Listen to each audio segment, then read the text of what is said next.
And now, the show that bridges the gap between faith and business. Welcome to Bottom Line Faith. On today's show, Randy Oostra, President and CEO of ProMedica Health System. I think the thing that's, to me, most interesting is the example of Christ. So you look at everything from his vision, the vision he was casting, what he was trying to do, the time he spent with his disciples. And, to me, it's fascinating. He didn't surround himself with CEOs. He didn't surround himself with college professors. There were no professional athletes. Right. And he surrounded himself with people, and yet those disciples were the people that he mentored and guided every day. Well, hello, everyone. This is Ray Hilbert, your co-host of the Bottom Line Faith audio podcast. It is your weekly look into the lives and hearts of high-capacity, high-performance Christian leaders from the world of business, entertainment, and athletics, as well as nonprofit leaders. As mentioned, I am your co-host, Ray Hilbert. Our other co-host, Adam Ritz, is out of town and traveling this week, so I get the pleasure of conducting this week's interview, and I am really excited about our special guest today because this guest has a broad sense of experience, but particularly in an industry that is rapidly changing and under a lot of pressure and a lot of constraints that are being placed on it in the marketplace. Well, folks, our guest this week is Mr. Randy Oostra, and he is the president and CEO of ProMedica, and here in the Toledo, Ohio area. And so, Randy, welcome to the Bottom Line Faith podcast. Oh, thank you. Great to be with you. Randy, tell us a little bit about your background. We're going to have plenty of time to jump into the questions on leadership and challenges, but Sure. Just help our audience understand a little bit about you and your background, where you grew up, all those good things. Yeah, great. Well, I appreciate that. Well, Oostra is a Dutch name, so I actually grew up in northwest Iowa. And if you look at how the Dutch immigrated and settled across the United States, there's different groups across the country, and there's a group in northwest Iowa, farm country. Grew up in a family. My mom immigrated with her parents. My father, shortly after his parents immigrated, he was first generation. He was the oldest of 14 kids. Wow! And so neither of them had the opportunity to go to school. If you asked them about it, they would have said that maybe second or third grade, but they were the oldest, and so they worked. And so I had these great Christian parents, Dutch, grew up in the Christian Reformed Church. My wife grew up in the Reformed Church of America.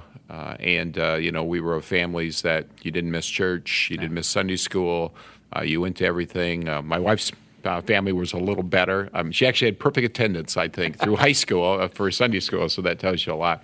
But I had this great blessing of Christian parents, had the opportunity. In those days, they let you go from school to go to catechism, both the Christian school and the public school. So really kind of a unique place and a unique time, a great faith-based community, and just had the luxury of having Christian parents, Christian friends, great Christian atmosphere to grow up in, and was blessed. Went to school, went to a small church college right there in Orange City, Iowa, called Northwestern College, part of the Reformed College of America. And there was a place where I just had some great mentors, people that took you under their wing and kind of helped mold you. I had an older brother and sister, and they were both teachers. And so I kind of thought that way for a while, but had a great professor that kind of guided my career. And I think the same thing for my wife. She was in mathematics and had somebody guide her career. And it was a great place to grow up. My wife and I met a few years later after college. We'd gone to the same college, but didn't really interact so much, and met. She was working for Bibles for the World, and I was taking a break after graduate school, trying to make a little money to keep going to school. And we met, got married, and then changed our lives. So went a little different course. And so I want to hear more about the story of how you ended up in the healthcare field, but tell us a little bit about ProMedica and your role there. ProMedica is what we would call an integrated delivery system. So it's what that means. It's a kind of something that came out of the 70s, where the idea was you take care of people, kind of cradle to grave, and you have all these integrated services. And so you see a lot of these systems. So it has hospitals. So we have 13 hospitals, Northwest Ohio, Southeast Michigan. We employ doctors, so we have about 900 employed different kind of providers. We work with about 2,500. We have an insurance company. It's called Paramount. It's got about 325,000 members. and then do a lot of things around the hospital, post-acute type services, long-term care, those sort of things. So when you roll that up, we have about 17,000 employees, around $3 billion in revenue.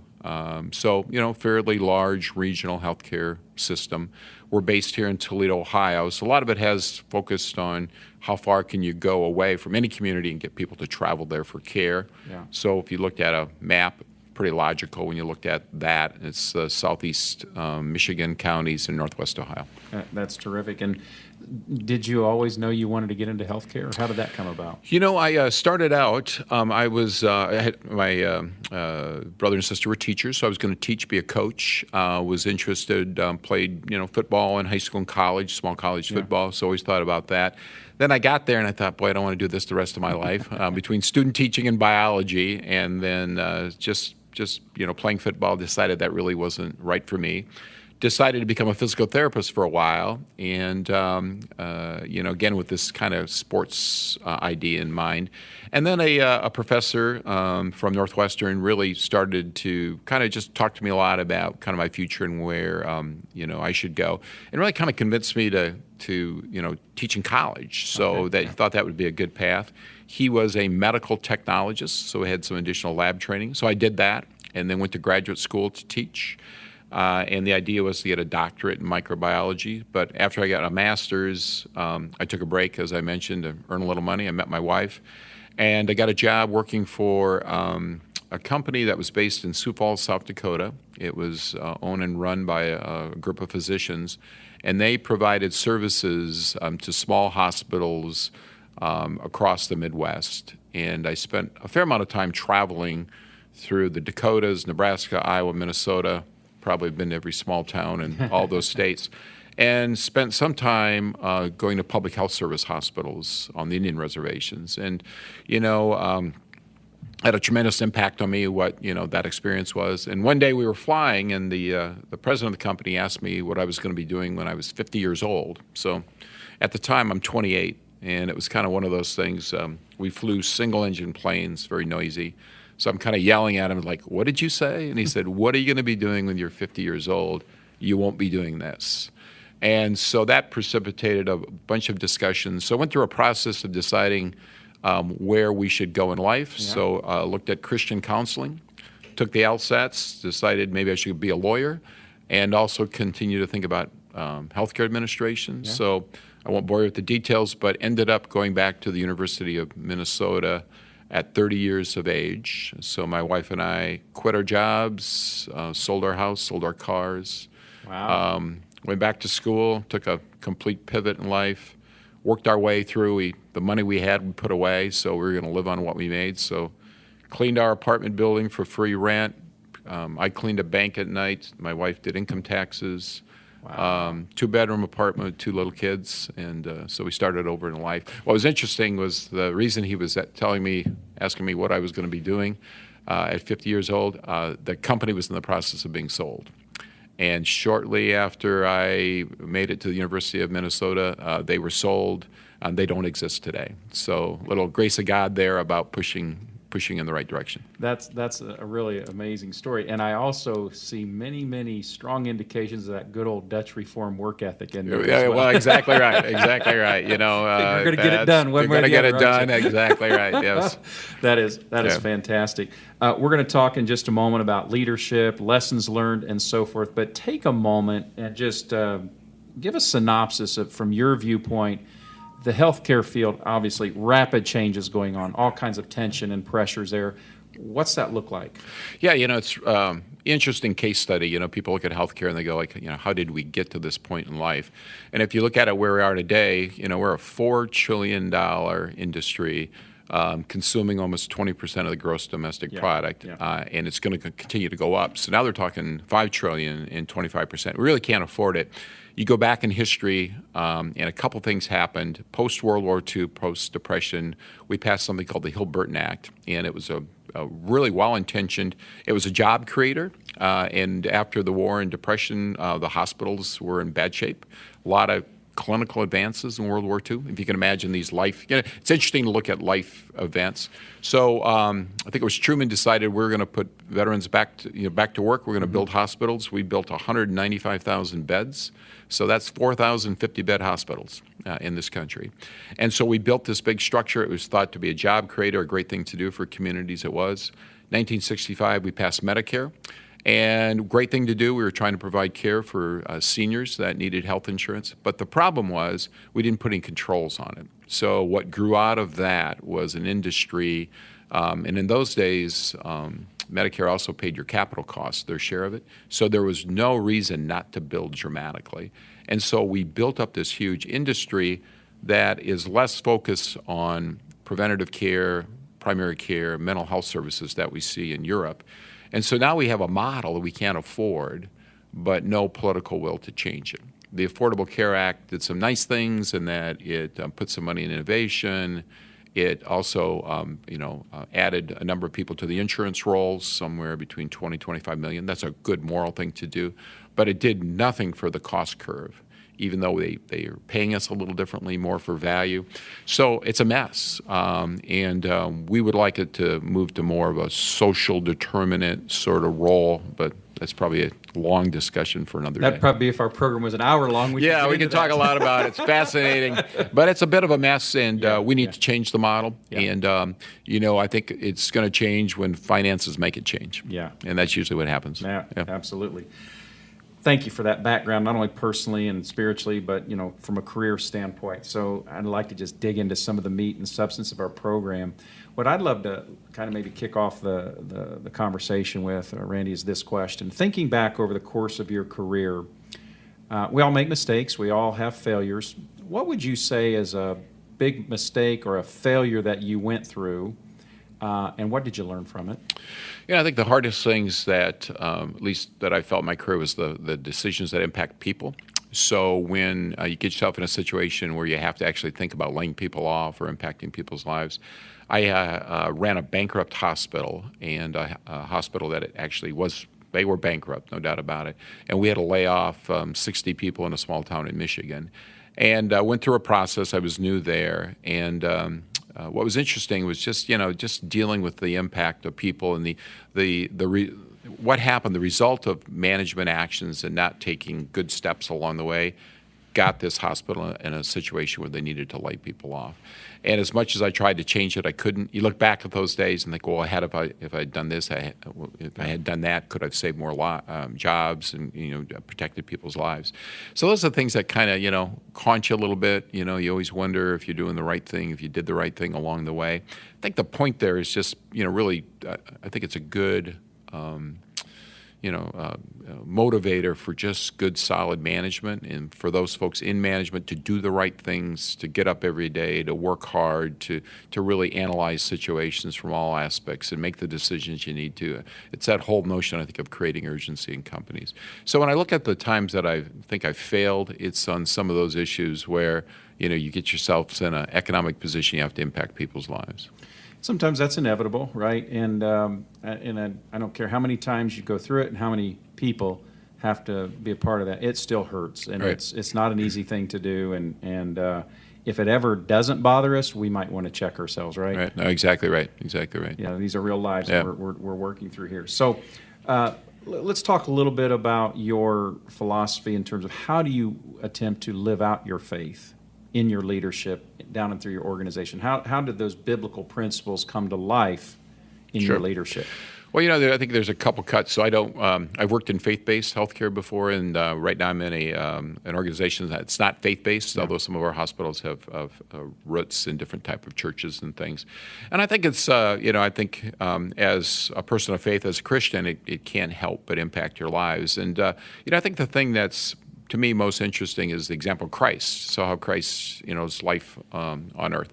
So you look at everything from his vision, the vision he was casting, what he was trying to do, The time he spent with his disciples. And, to me, it's fascinating. He didn't surround himself with CEOs. He didn't surround himself with college professors.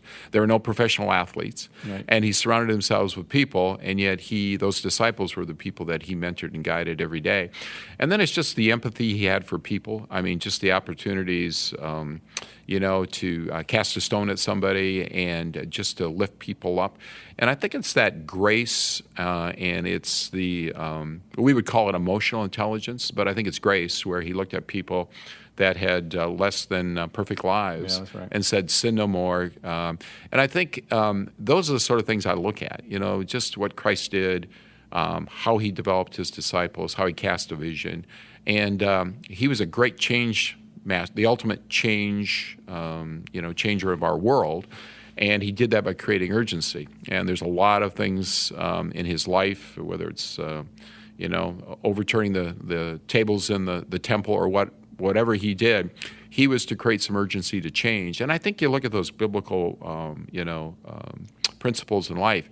You think about how Christ lived his life, and then just how he approached people, whether it was children, whether it was the poorest of the poor. And I think as leaders, rather than chasing a professional sports athlete and thinking about what their vision of life, not to say that's not all good, but I think it's just you look at that and you think about that example for our lives and our management style, and I think those are the sort of things you really want to model to people. Yeah, really check and see who we're wanting to model ourselves after, Right. and what difference they're making. Yeah. And obviously Jesus is the ultimate role model there. Tell me a little bit about your philosophy and approach to mentoring leaders who are coming behind you, that next gen of leader. How do you go about that? Sure. Well, there's done it different ways throughout my career, and it's a little different right now than it's been in the past. I think it's really taking the time, to really talk to young leaders, mentor young leaders. For example, in our executive group, we have invited guests that we invite into our executive group every year.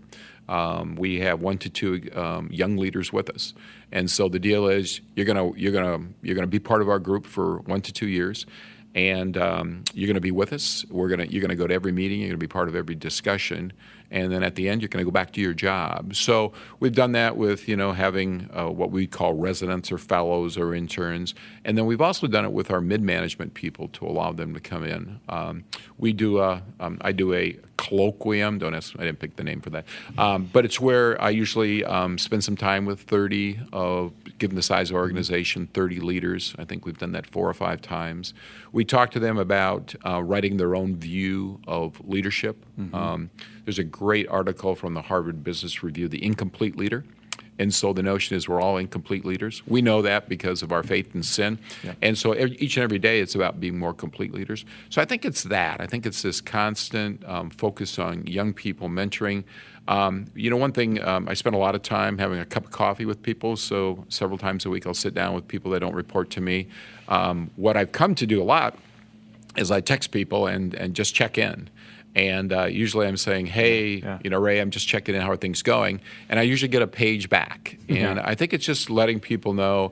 And then I've been able to engage people a lot. So I think it's just everybody figures out a way to do it for them. But I think between structured programs, informal programs, letting people hang with you, to kind of that one-on-one feedback, I think those are all sort of things that I think for each one of us can work differently for each leader. Yeah, what I hear in that is there's a lot of intentionality. John Maxwell says that leaders are, of course, they're born, but there's also made, right? In that there's intentionality in investing and so forth. And so, who was it who invested in you? Who helped you when you were a young leader understand those issues, those challenges, those pressures and demands? Who brought you along as a young leader? I had a boss when I got into healthcare administration, my first boss, and when I went to work for him, he told me very clearly, he said, I'm going to invite you to all my meetings. I want you to wear, your best, suit and tie. I want you to pull up to the table, put your forearms on the table. I want you to look engaged and keep your mouth shut. And I will tell you when you can open your mouth. And after every meeting, we would talk, and he would say, what'd you see? What'd you hear? Did you see Ray in the corner? What was Ray's body language telling? And, early on, it was like, who's Ray? Yeah, Ray was talking about? and did a great job. But then I had a boss in Grand Rapids, Michigan, a guy named Terry O'Rourke. And he had just a phenomenal business sense. We would call that probably critical business thinking skills. And it was really based on business plans. So I probably did 100 business plans. I always told him I'm going to create a business plan that you're going to tell me you have no questions. And of course, that never happened. But it was really just those good training. It was like, how do you conduct yourself? How do you observe people? Both of those gentlemen were the last to talk. And to this day, I listen to discussions. I write questions in the corner. I ask everybody, and then if I talk at the end. And it's just allowing the discussion to happen. And again, I'd like to say I created that. I didn't. I just had a couple good mentors along the way. And again, when you learn from and you start to work that way yourself, you want to be able to kind of take what you learn from those folks and pass it on as we all want to do in life. That's terrific. Folks, this is your co-host of Bottom Line Faith, Ray Hilbert. I am speaking with Randy Oostra, the president and CEO of ProMedica. Randy, let me ask you this. Tell us a little bit about maybe some of your principles of leadership, success of leadership. What's really important for you to model and demonstrate and teach? Well, I think a lot of it's, I have to admit, it changes from time to time. Yeah. I think, credibility is got to be number one, because if you lost credibility, people don't have trust in you, people don't believe in you as a person, they're not going to follow you no matter what you say. So I think it's always that constant of watching out. You look at people that when we get blessed in life, that it's easy to be tempted to take advantage of institutions and opportunities. I think you just have to constantly be aware of that. So I think credibility is number one. And then I think it's just making sure that you kind of move organizations forward and move people forward and move whatever part of the organization. And that's different things for different people. So I look at my job a lot in, making sure that and maybe it's my age speaking, but making sure that you're presenting yourself in a really trustworthy manner and being credible. And then the other thing is just creating urgency. So I spend a lot of time, I tell people ask me what my job is I either say, create urgency and get out of the way, or create urgency and tell them it's going to be okay. One of those two. And I think that's it, because a lot of it's still, I go back to my mentors, it's creating good, solid plans, creating urgency. And I'm always surprised when I ask Ray, I need a plan for XYZ. Can you do that? Yeah, I can do that. When can you do it by? Can you get that done in 30 days, 60? I can get that done in 60 days. I know they can't, but every single time they commit to it.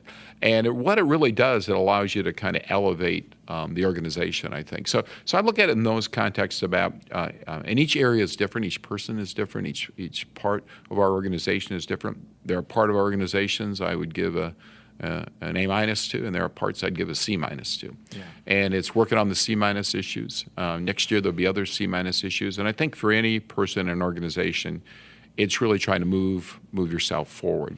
And I think along the way, just as you conduct yourself, as you hopefully you're a model to other people, it's how you live your life. It's what you say. It goes back to that trust and credibility notion. And again, just as Christians, we know that's going to witness to others as people know your faith. Yeah, thank you. Very, very good insights. So, CEO, president, I think you said 17,000 employees. Is that correct? Right. And married, you've talked about your marriage, family, church, community, lots and lots of things on your plate. There's probably a listener right now, a leader who's really struggling right now with just the busyness of life and demands of their schedule, and they're wondering how they're going to balance it all and get it all done. How do you do it? How do you get it all done? Well, you got to you have good people, for one thing, so I have lots of great people, so that helps a lot. And I think the other thing is, you just... I've seen people that allow those sort of issues to get to them mentally, physically, and I think you just, again, I go back to my parents and the opportunities in life, and the way I look at it is, you tie your top button if you wear a suit, and you go to work every day. You do the best you can, and you do what you can, and then at the end, you keep your priorities straight. And so if you have your faith, your family, and then your work life, and you keep some balance there, it works out great. What's interesting is when you talk to people who work in a hospice, At the end of your life, you talk about two things, and it's real clear. You're going to talk about your faith and your family. And so no one's going to say at the end of life, you've heard this before, I wish I spent more time in the office. But I think as we look at, the decisions we make in life, those are the decisions that are important. My father passed away about 2 years ago in Iowa, and he let his cable TV go. The Wi-Fi in the building wasn't working. He didn't have a newspaper, and I couldn't get internet connection. So I talked to him for 2 days, probably about 3 or 4 months before he passed. And all we talked about was family. And we went over our family over and over again. That's what we talked about. And I think that, is kind of the lesson in life. The decisions we make today on our family and our faith is really those lifelong, balances in life. So when you start with that, and then I think it's just, trying to be the good community citizen that we all should be. And it's being involved in our church. It's being involved in our community, trying to make things better. It's easy to complain these days. We see that a lot. We see it modeled everywhere. Yeah, we sure do. And we can't do that. And so if we get up every day and try to make our communities better, the type of place that we want, our kids want to live in, or our grandkids, we think about that, and it's like, well, we need to create that in our own area, where our sphere of influence. And we all can do something wherever we're at in life. And I think that's the point. Each and every day we get up, we do the best we can. Day by day, right? One day, Day at a by time. day, absolutely. It is hard to believe that we are already approaching the end of our 30-minute program here this week on Bottom Line Faith. And so, Randy, we've got a question that I'll take just a moment and set the stage for the question. We call this our 423 question. It's based out of Proverbs 4:23. The words of Solomon says, "Above all else, guard your heart, for it determines the course of your life." I've done a little bit of reading on this, and our regular listeners to the program know this is the last question we ask every guest. Right. So join the club, right? Right, You're yep, part of yep. the family now. But there are many biblical scholars who believe that these were perhaps among the last words that Solomon wrote before he passed. And in fact, some even believe he may have penned these words from his deathbed. So we could have this picture of Solomon, the wisest man who ever lived, had all these pearls of wisdom to share and wrote the Psalms and those sorts of things. To say that maybe he gathered his family and friends, his associates, his loved ones, gathered them around and says, "No, I've shared all this with you. Now, this one thing, above all else, guard your heart." That was what he wanted to share. So, Randy, let's now fast forward the clock, and let's say it's the end of your time this side of eternity on earth, and you've gathered your family, your friends, your loved ones, key associates, those who are most important to you in your life. And you're going to dispense your above all else advice. Fill in the blank. Folks, above all else. At the end of your life, you will talk about two things. You will talk about your faith, and you will talk about your family. And keep those in mind. And keep those in mind. And if that, every day when you get a little confused and you're thinking about your priorities and your stresses in life, if you think about your faith and you think about your family, and you're focused on those issues first, and get up every day and work hard and to serve God and serve your family, I think you've done well in life. That's an absolutely stellar response, and it's perspective, right? And I once had a friend say to me to always consider in life giving priority to those who will probably be weeping at your funeral. Right. Right? And that's really what you're talking about. Those important family members, but also keeping your faith at the center of life. Some would say, are you building a resume or are you building your eulogy? I love that. I love that. Oh, that's really good. Can I write that down? Yeah. I know I read that somewhere. I know that's not original. I don't think that's original. I'm going to give you credit for it. That's really good. Yep. So as we wrap up here, any closing words of comment, encouragement, or advice you'd like to pass along? No, I think just the thing I've been focused on lately is when we look at Christ's life, and it's easy to get caught up in secular writers, business leaders, and it always amazes me that we focus on those folks, and yet the answer is right in front of us in Scripture and the life of Christ, and what better place to go and focus on than that. Fantastic. Well, folks, we are wrapping up another edition of the Bottom Line Faith podcast. Our guest has been Randy Oostra, the president and CEO of ProMedica. Randy, if any of our listeners want to learn more about the company, what's your website? It's you can send it to me directly. It's promedica.org. ProMedica. So if you just Google ProMedica. And my address is randy.oostra, 2 O's, at promedica.org. And happy to have anyone send me an email. Bottom Line Faith is a production of Truth at Work. If you'd like to subscribe to our mailing list to be notified of new episodes, just enter your email address on our website, bottomlinefaith.org. Download and subscribe through iTunes, Google Play, Stitcher, and SoundCloud. And you can download and listen to every Bottom Line Faith episode at bottomlinefaith.org.